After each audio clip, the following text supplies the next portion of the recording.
Corporate world में शुरू हुई काम के घंटों की बहस में शार्क टैंक इंडिया की जज नमिता थापर भी कूद गई हैं। एमक्योर फार्मास्यूटिकल्स की एग्जीक्यूटिव डायरेक्टर नमिता ने लिंक्डइन पर पोस्ट किया, अगर हम इस दुनिया में एक बच्चे को लाने का फैसला करते हैं तो ज़रूरी है कि हम उसे वक्त दें।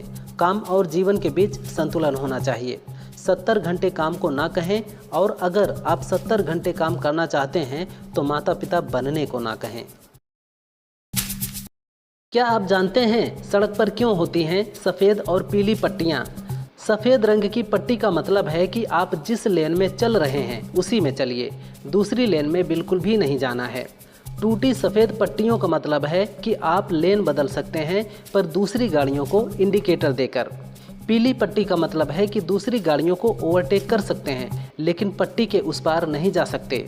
और दो सीधी पीली पट्टियों का मतलब है कि आप अपनी लेन में ही चलें, लाइन पार कर उस पार नहीं जाएं।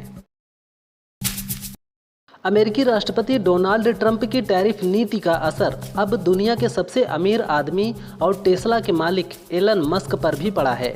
टैरिफ के चलते उनकी कुल संपत्ति 30,000 करोड़ डॉलर से नीचे आ गई है।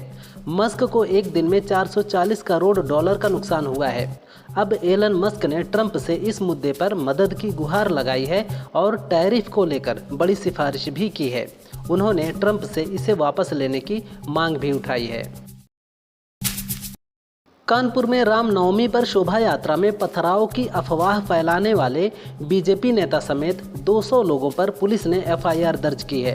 पुलिस ने बताया कि जाम लगाकर हंगामा और बवाल करने में पार्षद और बीजेपी नेताओं समेत 110 लोगों पर एफआईआर दर्ज की गई है।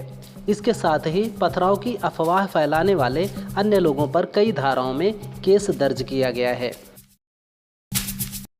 बिहार में मंत्रियों के वेतन और भत्ते में इजाफा किया गया है। वेतन भत्ता 50,000 रुपये से बढ़ाकर 65,000 रुपये किया गया है। मंत्रियों का क्षेत्रीय भत्ता बढ़ाकर 70,000 रुपये किया गया है। दैनिक भत्ता बढ़ाकर 3500 रुपये किया गया है और यात्रा के लिए प्रति किलोमीटर 25 रुपये भत्ता बढ़ाया गया है। संभल की शाही जामा मस्जिद एक बार फिर चर्चा में है। इस बार मस्जिद का नाम बदलने की वजह से इसकी चर्चा हो रही है। एएसआई ने शाही जामा मस्जिद के लिए नया साइन बोर्ड तैयार किया है। इस बोर्ड में मस्जिद का नाम जुमा मस्जिद लिखा गया है। एएसआई का कहना है कि नया साइन बोर्ड उनके रिकॉर्ड में दर्ज नाम के अनुसार है। फिलहाल नए साइन बोर्ड को पुलिस चौकी में रखा गया है। जल्द ही इसे मस्जिद के सामने लगाया जाएगा। कांग्रेस नेता पवन खेड़ा ने अमेरिका द्वारा टैरिफ लगाए जाने पर कहा कि सबसे बड़ी चिंता प्रधानमंत्री की चुप्पी है। अमेरिका हमारे देश, हमारे शेयर बाजार, हमारी अर्थव्यवस्था का खुलेआम मजाक उड़ा रहा है और प्रधानमंत्री चुप हैं। कनाडा, चीन, ताइवान, ब्रिटेन सभी ने अपने तरीके से जवाब दिया है या जवाब देने की तैयारी कर रहे हैं। यहाँ हम नहीं जानते, विपक्ष नहीं जानता, देश की जनता नहीं जानती कि रणनीति क्या है। टीएमसी के 2 सांसद कल्याण बनर्जी और कीर्ति आज़ाद आपस में भिड़ गए। उनके बीच इलेक्शन कमीशन ऑफिस में कहासुनी हुई। इसके बाद व्हाट्सएप चैट पर जंग हुई।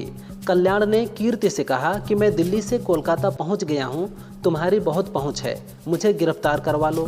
जवाब में कीर्ति ने लिखा, कल्याण तुमने ज़्यादा ही पी ली है, जाओ और आराम से सो जाओ, मुझे उकसाओ मत। इस चैट को बीजेपी आईटी सेल प्रमुख अमित मालवीय ने शेयर किया है। बस्ती की हरैया विधानसभा सीट से बीजेपी विधायक अजय सिंह ने मुस्लिमों को लेकर बड़ा दावा किया है। अजय सिंह ने कहा, मुगल काल के दौरान तलवार के डर से देश के हिंदू कन्वर्ट होकर मुसलमान बन गए थे। औरंगजेब इतना क्रूर शासक था कि उसने भारत की संस्कृति और विरासत को नुकसान पहुंचाया। आज मुसलमान सबसे ज़्यादा सुरक्षित भारत में हैं, क्योंकि यहाँ का मुसलमान कहीं बाहर ईरान, इराक और अरब वाले मुसलमान नहीं हैं। शिक्षक भर्ती मामले में पश्चिम बंगाल सरकार को सुप्रीम कोर्ट से बड़ी राहत मिली है। सुप्रीम कोर्ट ने हाई कोर्ट द्वारा दिए गए सीबीआई जांच के आदेश को रद्द कर दिया है। 3 अप्रैल को बंगाल में सरकारी और सहायता प्राप्त स्कूलों में 25,753 शिक्षकों और कर्मचारियों की नियुक्ति को अमान्य करार दिया था। हाई कोर्ट ने चयन प्रक्रिया को त्रुटिपूर्ण और दागदार बताया था।